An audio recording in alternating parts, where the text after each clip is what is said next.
কিন্তু যে তথ্য আমাদের এই হাতে আছে, যে লিখিত তথ্য আছে, তাতে এরা শুধুমাত্র পশ্চিমবাংলার সঙ্গে বিশ্বাসঘাতকতা করেনি, দেশের সঙ্গে, দেশের সংবিধানের সঙ্গে বিশ্বাসঘাতকতা করেছে। এবং এদের মূল লক্ষ্যই ছিল এই জনগণনা আটকে দিয়ে মহিলা সংরক্ষণ যাতে ভারত সরকার করতে না পারে, মহিলারা যাতে বিধায়ক সাংসদ না হতে পারে, সেজন্যই ক্ষতি করে দিয়ে গেছে। অনেক কিছু পাবেন পরপর।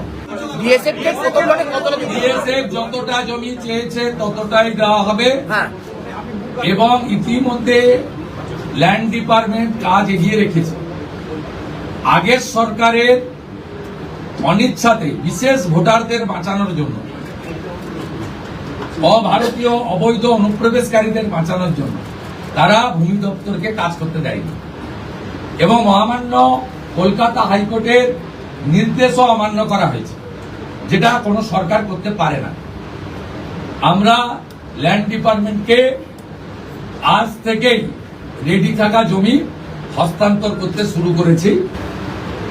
16 জুন 2025 ভারত সরকারের পক্ষ থেকে জনগণনার জন্য office of registrar general of India, ministry of home affairs তারা পাঠিয়েছিলেন।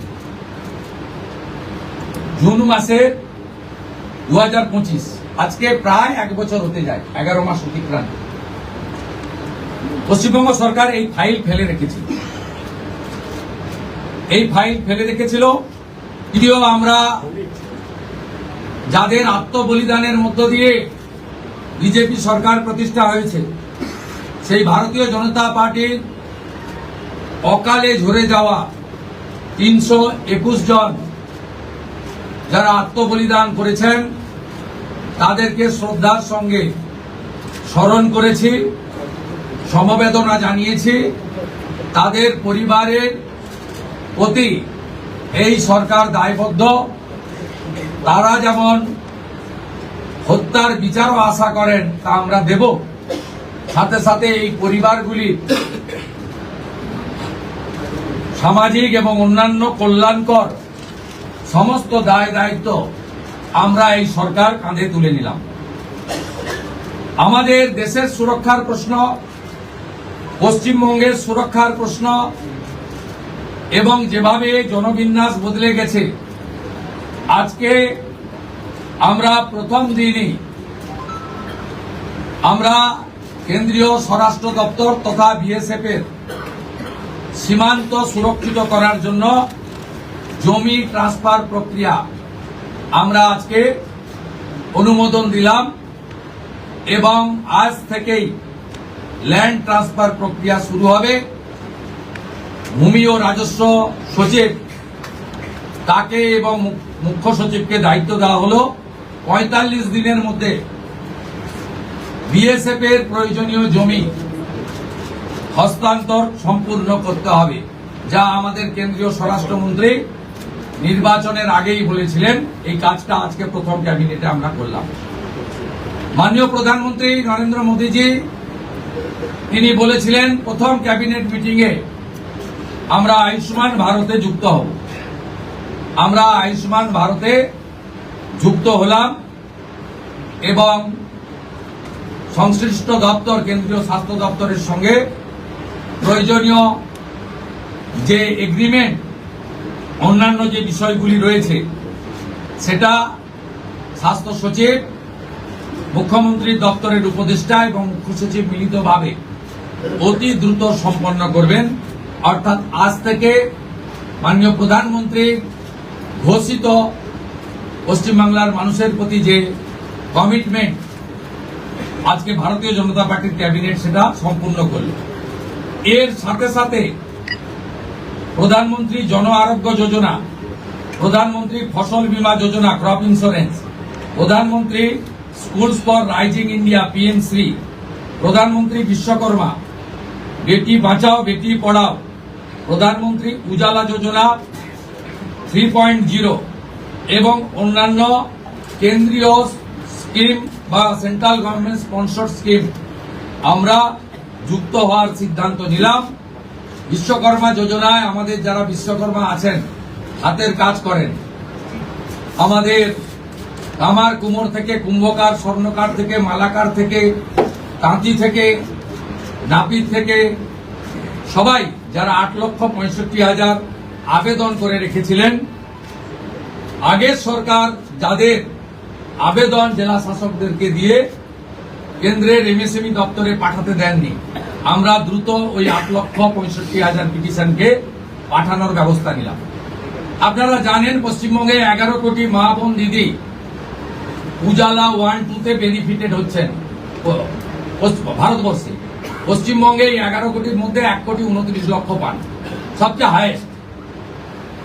400 টাকা কম মূল্যে তারা গ্যাস ক্রয় করেন। প্রধানমন্ত্রী আরো 75 লক্ষ দেশে চালু করেছিলেন এবং বাংলার জন্য কোটা ছিল 15 লক্ষ। গ্রাহক বিতরণ কেন্দ্রে হাজার হাজার দরখাস্ত পড়ে থাকা সত্ত্বেও শুধু রাজনৈতিক কারণে এই পিটিশনগুলো ডিএমরা সংশ্লিষ্ট দপ্তরে কেন্দ্রীয় সরকারের কাছে পাঠায়নি। তাই আমাদের মা বোন দিদিরা বঞ্চিত হচ্ছিলেন। আমরা গ্রাহক বিতরণ কেন্দ্রে পড়ে থাকা সমস্ত পিটিশন অতি দ্রুততার সঙ্গে জেলা শাসকদের সংশ্লিষ্ট কেন্দ্রীয় পেট্রোলিয়াম ডিপার্টমেন্টে পাঠিয়ে দেওয়ার নির্দেশ দিলাম। এর ফলে উজালা যোজনা 3 তাতে পশ্চিমবঙ্গে আরো কয়েক লক্ষ মা বোন দিদি যুক্ত হওয়ার সুযোগ পেলেন।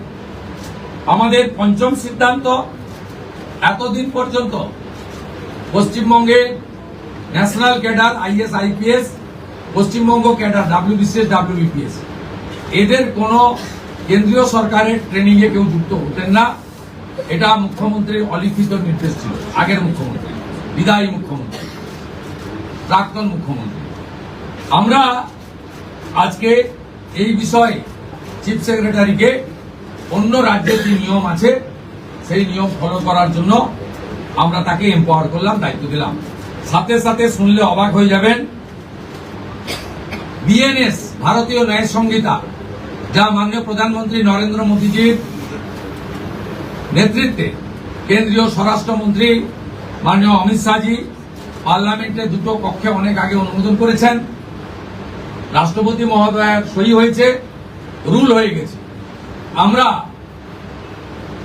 আশ্চর্য হয়ে গেছি যে এখানে বিএনএস কার্যকর করা হয়নি, অর্থাৎ অত্যন্ত অবৈধভাবে সংবিধানকে বৃদ্ধাঙ্গুষ্ঠ দেখিয়ে আগে সিআরপিসি আইপিসি চলছিল। আজ থেকে বিএনএস এ যুক্ত হলো পশ্চিমবঙ্গ সংবিধান মেনে। আগের সিআরপিসি আইপিসি এই আইন আর থাকলো না। ভারতীয় ন্যায় সংহিতাতে আমাদের আজ থেকে কাজ শুরু হলো।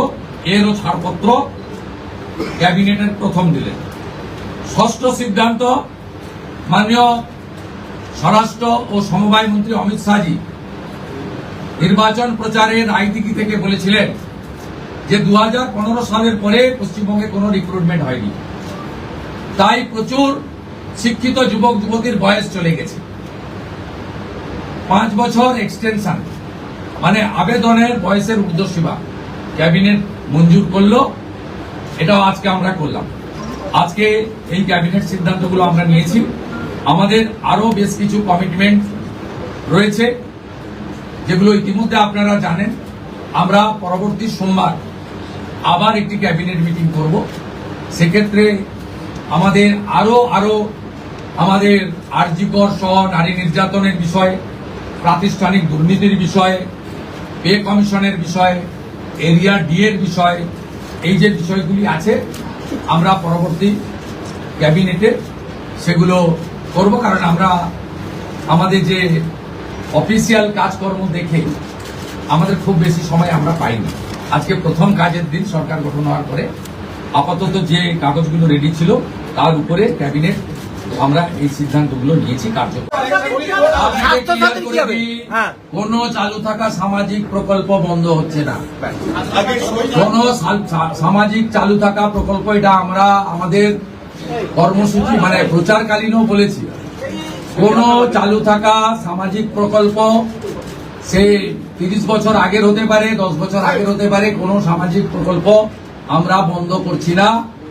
আমরা পেপারলেস অফিসও করব।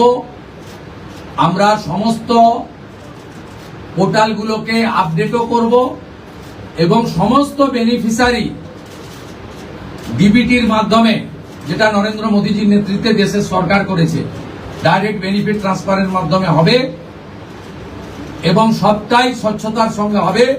আপনার প্রশ্নের উত্তরে আমি পরিষ্কার বলে দিই, যে স্কিমটার কথা আপনি বলেছেন, আমি শুধু ওই স্কিমটা নয়, চালু থাকা কোনো সামাজিক কল্যাণকর কর্মসূচি বন্ধ এই সরকার করছে না, কিন্তু ট্রান্সপারেন্ট স্বচ্ছতার সঙ্গে সেগুলো হবে।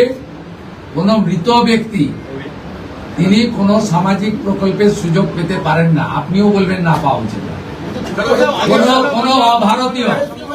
কোনো অভারতীয় তিনি ভারতের কোনো প্রদেশ বা জাতীয় সরকারের কোনো বেনিফিট তার পাওয়া উচিত নয়।